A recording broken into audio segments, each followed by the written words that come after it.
ಚಂದ್ರಹಾಸ ವಿಷ್ಣುವಿನ ಭಕ್ತ. ಅವನನ್ನು ಕೊಲ್ಲಲು ದುಷ್ಟಬುದ್ಧಿ ಎನ್ನುವ ಮಂತ್ರಿ ಸಂಚನ್ನೂ ರೂಪಿಸುತ್ತಾನೆ. ಆದರೆ ಆ ಸಂಚಿನಲ್ಲಿ ಅವನೇ ಸಿಲುಕಿ ಸಾವನ್ನಪ್ಪುತ್ತಾನೆ. ಪ್ರಣವ್, ಇದು ಸಾರಾಂಶ ಏನ್ ಗೊತ್ತಾ? ಯಜಮಾನ ಯಜಮಾನ.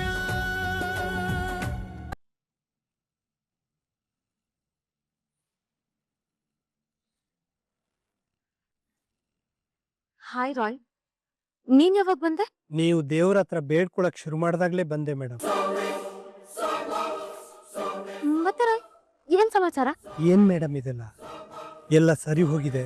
ನೀವು ತುಂಬಾ ಖುಷಿಯಾಗಿ ಅನ್ಕೊಂಡ್ರೆ ನೀವು ಇಲ್ಲಿ ದೊಡ್ಡ ಪ್ರಾಬ್ಲಮ್ನೇ ಫೇಸ್ ಮಾಡ್ತಾ ಇದ್ದೀರಾ. ಲೈಫ್ ಅಂದ್ರೆ ಹಾಗೆ ಅಲ್ವಾ ರಾಯ್, ಪ್ರಾಬ್ಲಮ್ಸ್ಗಳೆಲ್ಲ ಎದುರು ಆಗ್ತಾನೆ ಇರುತ್ತೆ. ಮೇಡಮ್, ನಿಮ್ ಮನ್ಸೊಳಗಡೆ ಜ್ವಾಲಾಮುಖಿ ಇದೆ. ನೀವಿಷ್ಟು ಕೂಲ್ ಆಗಿದ್ದೀರಾ. ತಾಳ್ಮೆನೆ ಬಾಳಿಗ್ ದಿಕ್ಕು ತೋರೋ ದೀಪ ರಾಯ್. ಇಲ್ಲಿವರೆಗೂ ತಾಳ್ಮೆ ಆಗಿದ್ದು ಓಕೆ ಮೇಡಮ್, ಆದ್ರೆ ಈಗ ರಾಘು ಸಾರು ಡಿವೋರ್ಸ್ ನೋಟಿಸ್ ಕಳಿಸಿದ್ದಾರೆ. ಆದ್ರೂ ನೀವು ಇಷ್ಟು ಕೂಲ್ ಆಗಿದ್ದೀರಾ. ಅಷ್ಟು ಸುಲಭವಾಗಿ ರಾಘು ಸರ್ ಹೇಗ್ ಸೈನ್ ಮಾಡಿದ್ರು? ಅವನಿಗೆ ಅದು ಬೇರೆ ದಾರಿ ಏನೂ ಇಲ್ಲ ರಾಯ್. ಅಂದ್ರೆ ಅವ್ರ ಮನ್ಸಲ್ಲಿ ನೀವಿಲ್ಲ ಅಂತ ಅರ್ಥ ಅಲ್ವಾ ಮೇಡಮ್? ತಿಳ್ಕೊಂಡಿದ್ಯಾ ರಾಯ್, ರಾಘು ಕೊಟ್ಟ ಮಾತನ್ನ ಉಳಿಸ್ಕೊಳ್ಳೋದಕ್ಕೆ ಒತ್ತಾಡ್ತಿದ್ದಾನೆ. ಒಂದ್ ಕಡೆ ಫ್ಯಾಮಿಲಿ, ಇನ್ನೊಂದ್ ಕಡೆ ನಾನು. ತನ್ನ ಫ್ಯಾಮಿಲಿನ ಉಳಿಸ್ಕೊಳ್ಳೋದಕ್ಕೋಸ್ಕರ ತನಗೆ ಇಷ್ಟ ಇಲ್ಲದೆ ಇದ್ರು, ಅವನ್ ಮನ್ಸಿನ ತುಂಬಾ ನಾನೇ ಇದ್ರು ಕೂಡ ನನ್ನಿಂದ ದೂರ ಆಗೋದಕ್ಕೆ ಒಪ್ಕೊಂಡಿದ್ದಾನೆ. ಮೇಡಮ್, ನೀವು ಈ ರೀತಿ ಬದಲಾದ್ರೆ ನೀವು ತುಂಬಾ ಖುಷಿಯಾಗಿರ್ತೀರಾ ಅಂತ ಅನ್ಕೊಂಡಿದ್ದೆ. ಆದ್ರೆ ಈ ರೀತಿ ನೋವು ಸಂಕಟ ಪಡ್ಬೇಕಾಗತ್ತೆ ಅಂತ ನಾನು ಅನ್ಕೊಂಡಿರ್ಲಿಲ್ಲ. ನಿಮ್ಗಿದೆಲ್ಲ ಬೇಕೆ ಮೇಡಮ್? ವಾಪಸ್ ಬಂದ್ಬಿಡಿ, ಮೊದ್ಲಿನ ಜಾನ್ಸಿ ತರ ಬಿಂದಾಸಾಗಿ ಇದ್ದು ಬಿಡಿ. ಇಲ್ಲ ರಾಯ್, ನನಗ ಆ ಲೈಫ್ಗಿಂತ ಈ ಲೈಫ್ ಆತ್ಮ ತೃಪ್ತಿ ಇದೆ. ಮನೆಯವ್ರ ಮನ್ಸ್ನ ಗೆದ್ದು ಒಳ್ಳೆ ಸೊಸೆಯಾಗೋ ಪ್ರಯತ್ನ ಪಡ್ತಿದ್ದೀನಿ. ಆ ಪ್ರಯತ್ನದಲ್ಲಿ ಸಕ್ಸಸ್ ಆಗ್ತೀನಿ ಅಂತ ನಂಬಿಕೆನೂ ಕೂಡ ನನಗಿದೆ. ಡೋಂಟ್ ವರಿ ರಾಯ್, ಆದಷ್ಟು ಬೇಗ ಎಲ್ಲ ಸರಿ ಹೋಗುತ್ತೆ. ಆದ್ರೆ ಈ ವಿಷಯ ತಾತನಿಗೆ ಮಾತ್ರ ಹೇಳ್ಬೇಡ. ಓಕೆ ಮೇಡಮ್, ನಿಮ್ಗೆ ಒಳ್ಳೇದಾಗ್ಲಿ ಅಂತ ನಾನು ಆ ದೇವ್ರ ಹತ್ರ ಬೇಡ್ಕೋತೀನಿ. All the best madam. Thank you Roy, ನಾನು ಬರ್ತೀನಿ.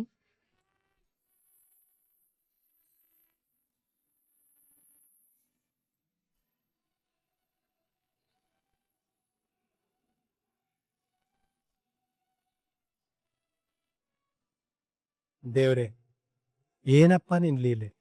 ಹೇಗಿದ್ದವ್ರನ್ನ ಹೇಗೆ ಬದಲಾಯಿಸ್ಬಿಟ್ಟೆ. ಹಾಗೆ ಅವ್ರ ಕೋರಿಕೆನ ಈಡೇರಿಸಿ ಅವ್ರ ಜೀವನ ಚೆನ್ನಾಗಿರೋ ತರ ನೋಡ್ಕೋ ದೇವ್ರೆ. ದೊಡ್ಡ ಮಾವ, ಮುದ್ದತ್ತೆ, ಸಂಗೀತ, ಪಲ್ಲವಿ, ಅತ್ತೆ ಎಲ್ರು ಬನ್ನಿ. ಏಯ್, ಯಾಕೆ ಹೆಂಗ್ ಬಡ್ಕೊಂತಿದ್ದೆ? ಏನ್ ನಿನ್ ಗೋಳು? ಪಲ್ಲವಿ ದೇವಸ್ಥಾನಕ್ಕೆ ಹೋಗಿದೆ, ನಿಮ್ಗೆ ಎಲ್ರಿಗೂ ಪ್ರಸಾದ ಕೊಡೋಣ ಅಂತ ಕರೆದೆ. ದೇವಸ್ಥಾನಕ್ಕ? ಯಾವ ದೇವಸ್ಥಾನಕ್ಕಮ್ಮ? ನರಸಿಂಹ ಸ್ವಾಮಿ ದೇವಸ್ಥಾನಕ್ಕೆ ಹೋಗಿ ಹಾಗೆ ಅಶ್ವತ್ಥ ಕಟ್ಟೆ ಪ್ರದಕ್ಷಿಣೆ ಹಾಕಿ ನಿಮ್ ಎಲ್ರಿಗೂ ಪ್ರಸಾದ ತಗೊಂಡ್ಬಂದಿದ್ದೀನಿ. ತಗೋ ಸಂಗೀತ.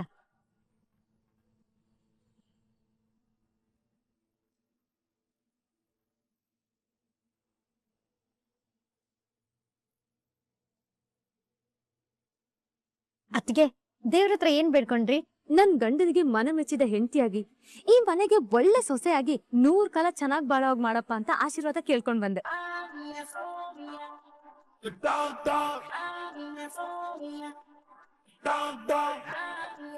ಮೂರ್ ಕಾಲ ಇಲ್ಲೇ ಇರ್ಬೇಕು ಅಂತ ಬೇಡ್ಕೊಂಡ್ ಬಂದಿರೋ ಪ್ರಸಾದನ ನಮಗ್ ಕೊಡ್ತಾ ಇದೀಯಾ? ಮಾವ, ನನ್ ಪಾಲಿಗೆ 100 ಕಾಲ ಅಂದ್ರೆ ಬರೀ ನೋಟಿಸ್ ಬರೋವರ್ಗು ತಾನೆ. ನೀವೆಲ್ರೂ ಮೆಚ್ಚಿರೋ ಸೊಸೆಯಾಗಿರೋದಕ್ಕೆ ನೀವೆಲ್ರೂ ಕೊಟ್ಟಿರೋದು 3 ದಿನ ಅವಕಾಶ ಅಷ್ಟೇ ತಾನೆ. ಅಂದ್ಮೇಲೆ ನಿಮ್ ಮನೇಲಿ ಇರೋಕ್ಕಾಗೋದು ಇನ್ 3 ದಿವಸ ಅಲ್ವಾ? ನಾವ್ ಪರ್ಮಿಷನ್ ಕೊಟ್ಟಿರೋದು ನೋಟಿಸ್ ಬರೋವರೆಗೂ ಮಾತ್ರ ಅಂತ ನಿಮ್ಗೂ ಗೊತ್ತು ತಾನೆ? ಗೊತ್ತು ಮುದ್ದತೆ, ನನ್ ಪಾಲಿಗೆ ಈ 3 ದಿನ 100 ಕಾಲ ಇದ್ದಾಗೆ. ಹಾಗಿದ್ರೆ ಸರಿ, ಬೇರೆ ಏನಾದ್ರೂ ಪ್ಲಾನ್ ಮಾಡ್ಕೊಂಡು ಇಲ್ಲೇ ಇರ್ತೀನಿ ಅನ್ನೋ ಆಗಿದ್ರೆ ಚೆನ್ನಾಗಿರಲ್ಲ. ನಿನಗೆ ಗೊತ್ತಲ್ವಾ, ನಾನ್ ತುಂಬಾ ಸ್ಟ್ರಿಕ್ಟು. ನನಗ್ ಗೊತ್ತು ಮಾವ, ನನ್ಗೆ ಈ ಮನೆ ಋಣ ಇರೋದೆ ಇನ್ 3 ದಿನ ಅಂತ. ಆದ್ರೆ ಈ 3 ದಿನದಲ್ಲೇ ನನ್ಗೆ ಒಂದು ಜನ್ಮಕ್ಕಾಗೋಷ್ಟು ಸಿಹಿ ನೆನಪುಗಳನ್ನ ತಗೊಂಡೋಗ್ಬೇಕು ಅಂತ ಅನ್ಕೊಂಡಿದೀನಿ. ಅದೇ ದಾರಿಲಿ ಸಾಕ್ತಿದ್ದೀನಿ.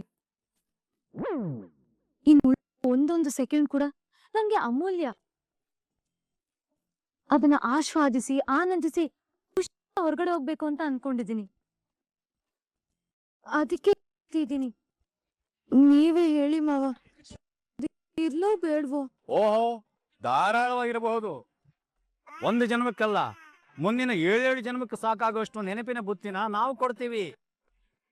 ಇರೋಷ್ಟು ದಿನ ಜಾಲಿಯಾಗಿರಮ್ಮ. ಎಂಜಾಯ್. ಥ್ಯಾಂಕ್ ಯು ಮಾವ. ಪ್ರಸಾದ ತುಂಬಾ ಚೆನ್ನಾಗಿದೆ ಅಮ್ಮ. ಎಲ್ಲಿ ಇನ್ನೊಂದ್ ಸ್ವಲ್ಪ ಕೊಡು. ದೊಡ್ಡಪ್ಪ, ನೋಟಿಸ್ ಬರೋವರೆಗೂ ನಡ್ಕೋ ಹೇಳಿದೀವಲ್ಲಮ್ಮ, ಅದಕ್ಕೆ ಇನ್ನೊಂದ್ಸಲ ಪ್ರಸಾದ ಕೇಳದೆ. ಅದು ಅಲ್ಲದೆ ಅವಳಿಗೆ ಚೆನ್ನಾಗಿ ಗೊತ್ತು ನಾನು ತುಂಬಾ ಸ್ಟ್ರಿಕ್ಟು ಅಂತ. 3 ದಿವಸ ಆದ್ಮೇಲೆ ಗಂಟು ಮುಟ್ಟೆ ಕಟ್ಕೊಂಡು ಹೋಗ್ತಾ ಇರ್ತಾಳೆ ಅಲ್ವೇ ನಮ್ಮ ಜಾನ್ಸಿ? ಹೌದು ಮಾವ, ನಿಮ್ ಮಾತ್ ಮೀರಿ ನಾನ್ ನಡ್ಕೊಳ್ಳೋದಕ್ಕಾಗುತ್ತಾ? ನೋಟಿಸ್ ಬಂದಿದ ತಕ್ಷಣ ನಿಮ್ ಜೊತೆ ಇಷ್ಟು ದಿನ ಇದ್ದಿದ್ದೆ ನನ್ ಪುಣ್ಯ ಅನ್ಕೊಂಡು ಹೋಗ್ಬಿಡ್ತೀನಿ. Very good. ನೀನು ನಿನ್ನ ಮಾತಿನ ಮೇಲೆ ನಿಲ್ಬೇಕು. ಸರಿ, ತಗೊಳ್ಳಿ ಪ್ರಸಾದ.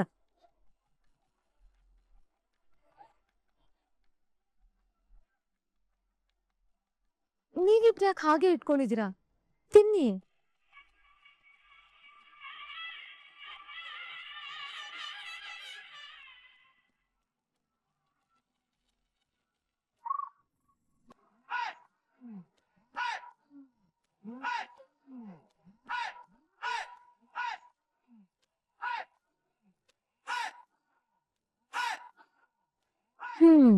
ಇವ್ರು ಹೋಗೋವ್ರಲ್ಲ. ಈ ಮನೆಯವ್ರಿಗಿರೋ ಕೋಪನ ಓಡಿಸಿ ಪ್ರೀತಿನ ಸಂಪಾದನೆ ಮಾಡಿ ಈ ಮನೆಗ್ ನೀನೇ ತಕ್ಕ ಸೊಸೆ ಅಂತ ಹೇಳೋ ರೀತಿ ಮಾಡೋರು. ಆದ್ರೂ ತುಂಬಾ ಕಂಡೀಷನ್ ಆಗಿದ್ದ ಝಾನ್ಸಿ ಅಕ್ಕಿಯಲ್ಲೂ ಕೂಡ ಒಬ್ಬ ಅದ್ಭುತ ನಟಿ ಇದ್ದಾರೆ ಅಂತ ತೋರಿಸ್ಕೊಡ್ತಿದ್ದಾರೆ. ಇವ್ರು ಬರೀ ಸೂಪರ್ ಅಲ್ಲ, ಸೂಪರೋ ಸೂಪರ್. ಮೇಡಮ್, ಏನ್ ಮಾಡ್ತಾ ಇದ್ದೀರಾ? ಹೇಗಿದ್ರು ಮನೆಯವರೆಲ್ಲ ಒಪ್ಕೊಂಡಾಯ್ತಲ್ಲ ಯಜಮಾನ್ರೆ, ಅದಕ್ಕೆ ನಾವಿಬ್ರು ಫಸ್ಟ್ ನೈಟ್ಗೆ ರೆಡಿ ಮಾಡ್ತಿದ್ದೀನಿ. ಪ್ಲೀಸ್ ಮೇಡಮ್, ಇದು ತಮಾಷೆ ಮಾಡೋ ಟೈಮ್ ಅಲ್ಲ. ನಿಮಗ್ ಯಾಕೆ ಸಿಚುವೇಶನ್ ಅರ್ಥ ಆಗ್ತಿಲ್ಲ? ಅದೆಲ್ಲ ಆಗಲ್ಲ ಅಂತ ನಿಮಗ್ ಗೊತ್ತು ತಾನೆ? ಇಷ್ಟ ಆಗಿರ್ಬೇಕಾದ್ರೆ ಅದಾಗಲ್ವಾ? ಮುಂದೊಂದ್ ದಿನ ಹಾಗೆ ಆಗುತ್ತೆ ಯಜಮಾನ್ರೆ, ಆ ನಂಬಿಕೆ ನನಗಿದೆ. ಮೇಡಮ್, ಆಗದ ಕನ್ಸು ನಿದ್ರೆನ ನುಂಗುತ್ತೆ. ಆದ್ರೆ ಭರವಸೆ ಕೊಡುತ್ತೆ, ನಂಬಿಕೆನ ಹುಟ್ಟಾಕತ್ತೆ, ಆಸೆನ ಸ್ಟ್ರಾಂಗ್ ಮಾಡತ್ತೆ. ಮೇಡಮ್, ಈ ಆಸೆ ಅನ್ನೋದು ಬೆಂಕಿಗೆ ಬಿತ್ತಿದ ಬಿತ್ತನೆ, ಅದು ಬರೀ ನೋವೇ ಕೊಡೋದು. ನೋವಿನ ನೆರಳು ನಲಿವಿನ ಬೆಳಕ್ ಚೆಲ್ಲುತ್ತೆ, ಶಾಶ್ವತವಾಗಿ ಜೀವಂತ ಪಾಠ ಕಲಿಸುತ್ತೆ. ಯಾಕೆ ಮೇಡಮ್ ಆಗದೆ ಇರೋದ್ರ ಬಗ್ಗೆ ಎಲ್ಲ ಯೋಚನೆ ಮಾಡ್ತೀರಾ? ಇನ್ 3 ದಿವಸ ಆದ್ಮೇಲೆ ನೋಟಿಸ್ ಬರುತ್ತೆ. ಅದಾದ್ಮೇಲೆ ನೀವು ಹೇಗಿದ್ರು ಮನೆ ಬಿಟ್ಟು ಹೋಗ್ತೀರಾ ಅನ್ನೋ ಒಂದೇ ಕಾರಣಕ್ಕೆ ನಮ್ಮನೆಯವರು ನಿಮ್ ಜೊತೆ ಪ್ರೀತಿಯಿಂದ ನಡ್ಕೋತಿದಾರೆ ಅಷ್ಟೇ. 3 ದಿನಕ್ಕೆ ಒಪ್ಕೊಂಡವ್ರು 100 ದಿನಕ್ಕೆ ಒಪ್ಕೊಳ್ಬೋದಲ್ವಾ? ಅವ್ರು ಒಪ್ಕೊಳ್ಳೋದು ಇಲ್ಲ, ಅಪ್ಕೊಳ್ಳೋದು ಇಲ್ಲ. ಎಲ್ರೂ ಸೇರಿ ನಿಮ್ ಕುತ್ತಿಗೆ ಹಿಡಿದು ಆಚೆ ತೇಳ್ತಾರೆ. ನೀವು ಬದಲಾಗಿರ್ಬೋದು, ಆದ್ರೆ ನಮ್ಮನೆಯವ್ರು ಯಾವುದೇ ಕಾರಣಕ್ಕೂ ಬದಲಾಗಲ್ಲ. ಮೇಡಮ್, ನೀವು ದಾರಿನ ಬದಲಾಯಿಸಿರ್ಬೋದು, ಆದ್ರೆ ಅವರು ಹಳೆ ದಾರಿಲೇ ಸಿಕ್ಕಾಕೊಂಡಿದ್ದಾರೆ. ಅದ್ಬಿಟ್ಟು ಹೊರಗಡೆ ಬರಕ್ಕೆ ಅವರು ಸಿದ್ಧವಾಗಿಲ್ಲ. ನಾನು ಅಂತ ಇದ್ದ ಈ ಝಾನ್ಸಿನೇ ದಾರಿ ಬದಲಾಯಿಸಿ ಬಂದಿರ್ಬೇಕಾದ್ರೆ ಇನ್ ನಾವು ಅಂತ ಇರೋರು ಇವರೆಲ್ಲ ಬದಲಾಗಲ್ವ ಯಜಮಾನ್ರೆ? ನಾನ್ ನಂಬಿಕೆ ಕಳ್ಕೊಂಡಿಲ್ಲ, ಕಳ್ಕೊಳ್ಳೋದು ಇಲ್ಲ. ಕೆಲವೊಂದ್ಸಲ ಮನುಷ್ಯ ಬದಲಾಗಿ ಒಬ್ಬನ ಒಪ್ಕೊಳ್ಳೋದಕ್ಕೆ ನಿಮಿಷ ಗಂಟೆಗಳು ಸಾಕು. ಅಂಥದ್ರಲ್ಲಿ ನತ್ರ 3 ದಿನ ಟೈಮ್ ಇದೆ ಯಜಮಾನ್ರೆ, ಏನ್ ಬೇಕಾದ್ರೂ ಆಗ್ಬೋದಲ್ವಾ? ಮೇಡಮ್, ನಿಮ್ಗೆ ಯಾಕೆ ನನ್ನ ಮಾತು ಅರ್ಥ ಆಗ್ತಿಲ್ಲ? ಅವ್ರ ಮನ್ಸಲ್ಲಿ ಏನಾದ್ರು ಕನ್ಫ್ಯೂಷನ್ ಇದ್ದಿದ್ರೆ ಅವ್ರು ಬದಲಾಗ್ತಾರೆ ಅಂತ ಕಾಯೋದ್ರಲ್ಲಿ ಅರ್ಥ ಇರ್ತಿತ್ತು. ಆದ್ರೆ ಅವ್ರೆಲ್ರು ನಿಮ್ಮನ್ನ ಮನೆ ಬಿಟ್ಟು ಕಳಿಸ್ಬೇಕು ಅಂತ ಡಿಸೈಡ್ ಆಗೋಗಿದ್ದಾರೆ. ಹೀಗಿರ್ಬೇಕಾದ್ರೆ ನೀವ್ ಈ ರೀತಿ ನಿರೀಕ್ಷೆ ಇಟ್ಕೊಳ್ಳೋದ್ರಲ್ಲಿ ಯಾವ ಅರ್ಥನೂ ಇಲ್ಲ. ನಿರೀಕ್ಷೆಗಳಿಲ್ಲ ಅಂದ್ರೆ ಮನುಷ್ಯ ಬದುಕೋದಕ್ಕೆ ಆಗಲ್ಲ ರಾಘು. ಆದ್ರೆ ನಿರೀಕ್ಷೆಗಳು ಭರವಸೆನ ಹುಟ್ಟಾಕ್ಬೇಕೆ ಹೊರತು ನಿರಾಸೆ ನೋವುಗಳನ್ನಲ್ಲ. ತಾತನ್ ಮನ್ಸಲ್ಲಿ ಆಗದೆ ಇರೋದ್ರ ಬಗ್ಗೆ ಆಸೆ ಆಕಾಂಕ್ಷೆ ಹೋದ್ರಿಂದ ಸತ್ಯ ಹೊರಗಡೆ ಬಂದ್ಮೇಲೆ ಏನಾಗುತ್ತೆ ಅಂತ ಯೋಚನೆ ಮಾಡಿದ್ದೀರಾ ಮೇಡಮ್? ಸತ್ಯ ನೋವು ಕೊಡ್ಬೋದು, ಆದ್ರೆ ನನ್ ಒಳ್ಳೆ ಜೀವನ ಅವ್ರಿಗೆ ಖುಷಿ ಕೊಡುತ್ತೆ. ಅವ್ರ ಆಯಸ್ಸು ಮತ್ತೆ ಆನಂದನ ಹೆಚ್ಚು ಮಾಡುತ್ತಲ್ವಾ? ಅದಕ್ಕೆ ಅವ್ರ ಸಂತೋಷವಾಗಿಡೋದ್ರ ಬಗ್ಗೆ ನಾನು ಯೋಚನೆ ಮಾಡ್ಬೇಕು ತಾನೇ? ಮೇಡಮ್, ಹಠ ಒಳ್ಳೇದಲ್ಲ. ನಿಮ್ಗೆ ಕಷ್ಟ ಎಲ್ಲ ಯಾಕೆ ಬೇಕು? ನೀವು ತುಂಬಾ ಶ್ರೀಮಂತರು ಮೇಡಮ್, ನೀವು ಅನ್ಕೊಂಡಾಗ ಬದುಕ್ಬೋದು. ನೀವು ಕಷ್ಟಪಡೋದಲ್ಲದೆ ತಾತನ ಮನ್ಸಿಗೆ ಯಾಕೆ ನೋವು ಕೊಡ್ತೀರಾ? ನೋಡಿ ಮೇಡಮ್, ಅವ್ರಿಗೆ ಇರೋ ಸತ್ಯನ ಅರ್ಥ ಮಾಡಿಸಿ. ನೀವು ರಿಯಾಲಿಟಿನ ಅಕ್ಸೆಪ್ಟ್ ಮಾಡ್ಕೊಂಡು ಅವ್ರ ಜೊತೆಲೆ ಖುಷಿಯಾಗಿ ಇದ್ಬಿಡಿ. ನನ್ ಖುಷಿ ಇರೋದು ನಿನ್ ಜೊತೆ ರಾಘು. ಯಾಕೆ ಮೇಡಮ್ ನೀವು ನನ್ನ ಮಾತನ್ನ ಅರ್ಥ ಮಾಡ್ಕೋತಿಲ್ಲ? ರಾಯ್ ಬಂದೋದಾಗಿಂದ ತಾತನ ಜೀವಕ್ಕೆ ನಿಮ್ ಜೀವನಕ್ಕೆ ಏನಾಗುತ್ತೆ ಅಂತ ನನ್ಗೆ ಎದೆ ಒಂದೇ ಸಮ ಬಡ್ಕೊಂತಾ ಇದೆ.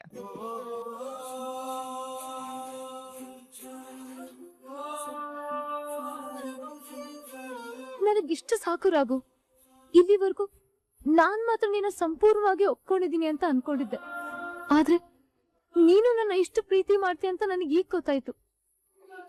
ನಿನ್ ಮನ್ಸಲ್ಲಿ ಏನಿದೆ ಅಂತ ಗೊತ್ತಿಲ್ಲದೆ ಇರ್ಬೇಕಾದ್ರೆ ನಿನ್ನ ಪಡ್ಕೊಳ್ಳೋ ಹಠಕ್ ನಿಂತೋಳ್ ನಾನು. ಈಗ ನಾನು ನಿನ್ನ ಬಿಟ್ಕೊಟ್ಬಿಡ್ತೀನ? ನಿನ್ನಲ್ಲಿರೋ ಇಷ್ಟು ಫೀಲಿಂಗ್ ಸಾಕು ರಾಘು, ನನ್ ತಾಳಿನ ಉಳಿಸ್ಕೊಂಡು ನಮ್ ಸಂಬಂಧನ ಗಟ್ಟಿ ಮಾಡ್ಕೊಳ್ಳೋದಕ್ಕೆ. ಯಾರು ಏನೇ ಮಾಡಿದ್ರು ನಮ್ ಸಂಬಂಧದ ಕೊಂಡಿನ ಅಷ್ಟು ಸುಲಭವಾಗಿ ಕಳ್ಸೋದಕ್ಕಾಗಲ್ಲ. ಅದನ್ನ ನಾನು ಬಿಡೋದು ಇಲ್ಲ.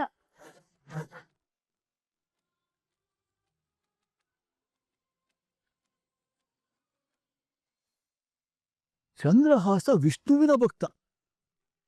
ಅವನನ್ನ ಕೊಲ್ಲಲು ದುಷ್ಟಬುದ್ಧಿ ಎನ್ನುವ ಮಂತ್ರಿ ಸಂಚನ್ನೂ ರೂಪಿಸುತ್ತಾನೆ. ಆದರೆ ಆ ಸಂಚಿನಲ್ಲಿ ಅವನೇ ಸಿಲುಕಿ ಸಾವನ್ನಪ್ಪುತ್ತಾನೆ. ಪ್ರಣವ್, ಇದು ಸಾರಾಂಶ ಏನ್ ಗೊತ್ತಾ? ನಾವು ಏನೇ ಯೋಜನೆ ಹಾಕಿದ್ರು ದೈವೇಚ್ಛೆ ಬೇರೆನೆ ಇರುತ್ತೆ. ಮನುಷ್ಯನ ಯೋಚನೆ ವಿಫಲ ಆಗುತ್ತೆ. ನೀವು ನನಗೆ ಇದನ್ನ ಏನಕ್ಕೆ ಹೇಳ್ತಿದ್ದೀರ ಅಂತ ನನಗೆ ಗೊತ್ತು. ದಯವಿಟ್ಟು ಸುಮ್ಮನೆ ಇದ್ಬಿಡಿ. ಮಾಮ್, ಎಲ್ಗೆ ಹೋಗಿದ್ದೆ ಇಷ್ಟೊತ್ತು?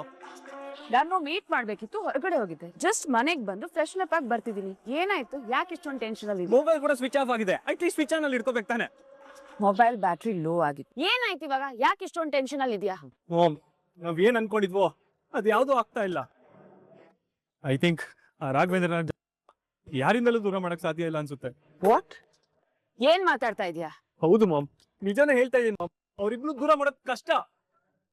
ಇದೇ ಮಾತನೇ ಅಲ್ವಾ ನಾನ್ ಮೊದಲಿಂದನೂ ಹೇಳ್ತಾ ಇರೋದು. Just shut up Nagarjun. Pranav, already divorce ಪೇಪರ್ಗೆ ರಾಘವೇಂದ್ರ ಸೈನ್ ಮಾಡಿದಾನಲ್ಲ, ಮತ್ ಯಾಕೆ ಈ ತರ ಮಾತಾಡ್ತಾ ಇದೀಯಾ? ಮಾಮ್, ಆ ಪೇಪರ್ಸ್ ನ ಚಾನ್ಸಿ ಆಲ್ರೆಡಿ ಸುಟ್ಟಾಕಿದಾಳೆ. ವಾಟ್? ಏನ್ ಹೇಳ್ತಿದ್ಯಾ ಪ್ರಣವ್? ಹೌದು ಮಾಮ್, ಆ ಲಾಯರ್ಗೆ ನಾನು ಫೋನ್ ಮಾಡಿದ್ದೆ. ಅವರೇ ಎಲ್ಲ ವಿಚಾರ ಹೇಳಿದ್ರು. ಈಗಲಾದ್ರೂ ಅರ್ಥ ಮಾಡ್ಕೊಂಡು ಈ ವ್ಯರ್ಥ ಪ್ರಯತ್ನಗಳನ್ನು ಇಲ್ಲಿಗೆ ಬಿಟ್ಬಿಡಿ. ಯಾಕೆಂದ್ರೆ ಇದುವರೆಗೂ ನೀನ್ ಅನ್ಕೊಂಡ ಯಾವ್ದು ಆಗಿಲ್ಲ ಅಲ್ವಾ ತುಳಸಿ? ಆ ಜಾನ್ಸಿ ಈಗಿನ ಜನರೇಷನ್ ಹುಡುಗಿ, ಯಾರಿಗೆ ಎಲ್ಲಿ ಹೇಗೆ ಏಟ್ ಕೊಡ್ಬೇಕು ಅನ್ನೋದು ಅವಳು ಚೆನ್ನಾಗ್ ಗೊತ್ತು. ನಿನಗೆ ಎಷ್ಟು ಉಗಿಸ್ಕೊಂಡ್ರು ನಾಚಿಕೆ ಇಲ್ವಾ ನಾಗಾರ್ಜುನ್? ಯಾಕೆ ನನ್ನ ಹತ್ರ ಬಯಸ್ಕೊಳ್ಳೋದಕ್ಕೆ ಆಸೆ ಪಡ್ತೀಯಾ? ಏನು ಮಾಡಕ್ಕಾಗಲ್ಲ ತುಳಸಿ. ಒಳ್ಳೆ ಮಾತು, ಒಳ್ಳೆ ವಿಷಯ ಯಾವತ್ತು ಹಿತವಾಗಿ ಇರೋದೇ ಇಲ್ಲ. ಆದ್ರೆ ಇವತ್ತಲ್ಲ ನಾಳೆ ಹಿತವಾಗ್ಬೋದು ಅನ್ನೋ ಒಂದು ಚಿಕ್ಕ ಆಸೆ ಇದೆ ನೋಡು, ಅದು ನನ್ನ ಹತ್ರ ಈ ರೀತಿ ಮಾತಾಡಿಸ್ತಾ ಇದೆ. ನೋಡು ಮಾಮ್, ನಿನ್ ಡ್ಯಾಡ್ ಜೊತೆ ಜಗಳ ಆಡೋದನ್ನ ಬಿಟ್ಟು ನೆಕ್ಸ್ಟ್ ಏನ್ ಮಾಡ್ಬೇಕು ಅದ್ರ ಬಗ್ಗೆ ಯೋಚನೆ ಮಾಡು. ಡೋಂಟ್ ವರಿ ಪ್ರಣವ್, ಎಲ್ಲಿ ಬಾಂಬ್ ಹಾಕಿದ್ರೆ ಎಲ್ಲಿ ಸಿಡಿಯುತ್ತೆ ಅಂತ ನನಗ್ ಚೆನ್ನಾಗ್ ಗೊತ್ತು. ಹುಷಾರು ತುಳಸಿ, ಆ ಬಾಂಬು ಮಿಸ್ಪ್ಲೇಸ್ ಸಿಡಿಬಹುದು ಅಥವಾ ಸಿಡಿದೇ ಹೋಗ್ಬೋದು. ಹುಷಾರು. I said just shut up. ನಾನ್ ಹಾಕ್ತಾ ಇರೋದು ಈ ದೀಪಾವಳಿಲೆಲ್ಲ ಹೊಡಿತಾರಲ್ಲ ಆ ಲಕ್ಷ್ಮಿ ಪಟಾಕಿ ಅಂತ ಅನ್ಕೊಂಡಿದ್ಯಾ? ಆಟಮ್ ಬಾಂಬ್ ಅದು ಎಲ್ಲಿ ಸಿಡಿಬೇಕೋ ಅಲ್ಲೇ ಸಿಡಿಯುತ್ತೆ. ಏನ್ ಮಾಡ್ತೀಯ mom? Just wait and watch.